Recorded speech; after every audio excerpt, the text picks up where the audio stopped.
ఈరోజైతే నేను బ్యాచిలర్స్ కూడా ఈజీగా చేసుకునే చికెన్ రెసిపీ అయితే చూపించబోతున్నాను. చాలా చాలా సింపుల్‌గా ఉంటుంది. ఈజీగా ఎవరైనా చేసేసుకోవచ్చు. వంట చేత కాని వాళ్ళు కూడా ఈ వీడియో చూసినారంటే గనక ఈజీగా చేసేసుకుంటారు. వీడియో లాస్ట్ వరకు చూడండి. మీకే తెలుస్తుంది ఎంత టేస్టీగా ఉంటుందంటే బగారా రైస్, ప్లెయిన్ పులావ్‌లోకి, చపాతీలోకి, దోసలకి కూడా ఈవెన్ చాలా బాగుంటుంది. ముందుగా స్టవ్ వెలిగించి బాండీపై పెట్టేసేసుకొని అది హీట్ అయిన తర్వాత ఒక 2 స్పూన్ల వరకు ఆయిల్ అయితే వేసుకున్నాను. నేను చికెన్ అయితే తీసుకున్నాను అన్నమాట. ఒక హాఫ్ కిలో చికెన్ అయితే తీసుకొచ్చారు. దాంట్లో ఒక 1/4 కిలో పక్కన తీసేసుకున్నాను అనమాట. 1/4 కిలో పక్కన పెట్టేసేసుకొని దాన్ని చికెన్ కారం పొడి చేద్దామనేసి దాన్ని పక్కన పెట్టుకుంటున్నాను. అది రేపు వస్తుందన్నమాట. ఆ వీడియో చూడండి తప్పకుండా.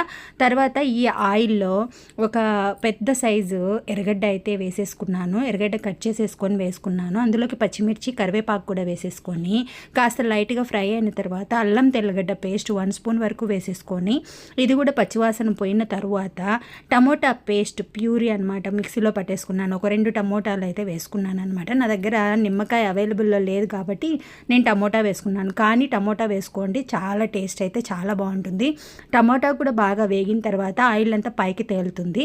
ఆ తర్వాత చికెన్ వేసేసుకొని అందులోకి 1 స్పూన్ ధనియాల పొడి, 1 స్పూన్ కారం పొడి, ఎందుకంటే ఇందులో పచ్చిమిర్చి వేసాను. నేను చిన్న స్పూన్ వేసుకున్నాను అనమాట. కారం చూసుకొని వేసుకోండి, కారం ఎక్కువైతే మళ్ళీ బాగోదు.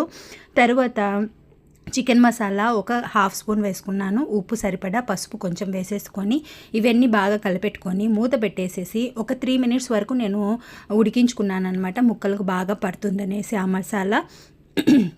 తర్వాత ఇందులోకి తగినంత వాటర్ వేసేసి చికెన్ను ఉడికించుకోవడమే, అంతేనండి. చాలా సింపుల్గా అయిపోతుంది. లాస్ట్లో కొంచెం కొత్తిమీర వేసుకున్నా బాగుంటుంది. కానీ నాకైతే ఎన్ని అంగళ్ళు తిరిగినా కొత్తిమీర అయితే దొరకలేదు. ఈరోజు నైట్ చేస్తున్నా కాబట్టి నాకు కొత్తిమీర దొరకలేదు కదా. మీరు అవైలబుల్లో ఉంటే కొత్తిమీర వేసుకోండి. ఇంతే, రెడీ అయిపోయిందండి. ఈ వీడియో నచ్చినట్లయితే లైక్ చేసి సబ్స్క్రైబ్ చేసుకోండి. Thanks for watching. తప్పకుండా ట్రై చేస్తారు కదా, మీ అందరికీ బాగా నచ్చుతుంది. Thanks for watching.